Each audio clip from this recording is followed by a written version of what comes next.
and welcome to the weekly update. Today we're going to look at some minis that I've painted, and we are also going to look at some new books that I've bought.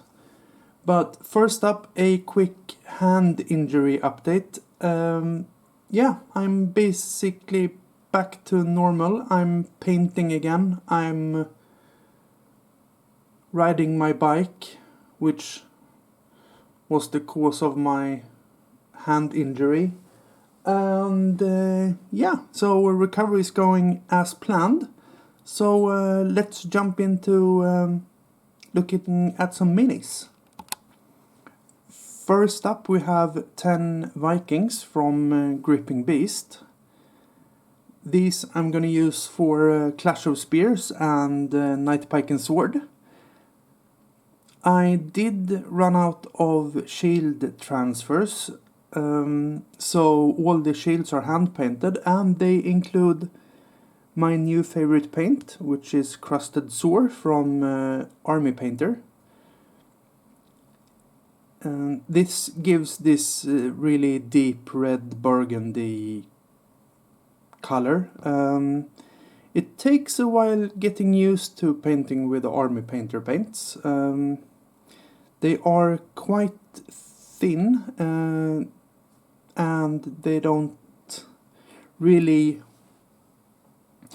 have good first layer coverage, so you need to put down several layers to get a good coverage. But other than that, I think they work fine. I've used some of their Viking blue on the shields and all sorts. So but this is my new favorite color. Next up we have cowboys. So these are 5 cowboys from Great Escape Games, and this range is for Dead Man's Hand, a game that I've only played twice, I think. So can't really say anything about the game, but I can talk about the minis. They are they're excellent minis. A bit softish in the details, but other than that, they have great action poses, I think. Very easy to paint, not a lot of details, and you get 10 minis in a box. So I've painted the first 5, and now I just need to get them to the gaming table. Okay, next up, books. First up we have By Fire and Sword's Task Force book. This is an add-on to the ordinary By Fire and Sword rules, and they cover the 30 Years' War from 1618 to 1648. This gives you extra rules for playing with an increased amount of miniatures, so bigger than skirmish level, and they say that this is a good way to playing in tournaments with the game. So you basically get some new rules, some new army lists, and a magnificently looking book. Next up we have Glory 1861. This is a American Civil War game, and it's more of a campaign role-playing war game than a standard just set up on a table and shoot until someone wins. So this is not your typical war game. It has loads of random encounters. You have loads of different options that you can choose for your units. They will evolve during the campaign. And yeah, so it's not a static war game, so to say. It will evolve and change during gameplay or campaign. Haven't played the rule set yet, so can't really say how it runs. It's very, very miniature light. So one whole regiment is in the rules less than 50 minis. The author plays it in 54 millimeter. I've decided to go with 15 millimeter, so I will have a bit more minis than him, but since it's basically just bases representing men on the field, you can play it at any scale, basically. As long as you have the same bases on each side, you can get away with that. Okay. Next up we have World War I. First up we have a Osprey book. This one is for the Ottoman army.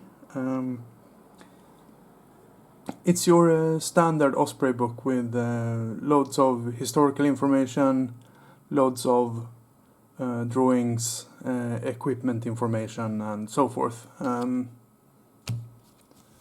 Everyone that has read one of these before know what you get. I really like this.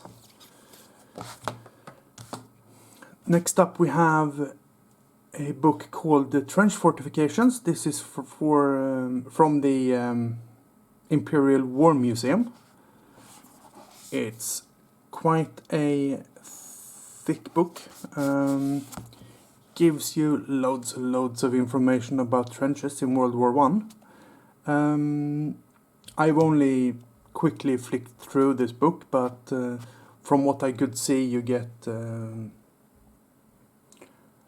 like term definitions, you get dimensions, you get all sorts of information. Yes, I've only looked at the pictures yet. Yeah, really looking forward to reading this. And this is the reason for that. This is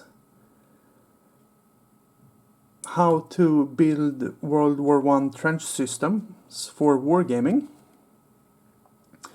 Now, I've been building terrain for 30 years, so I didn't really learn a lot of new techniques for this.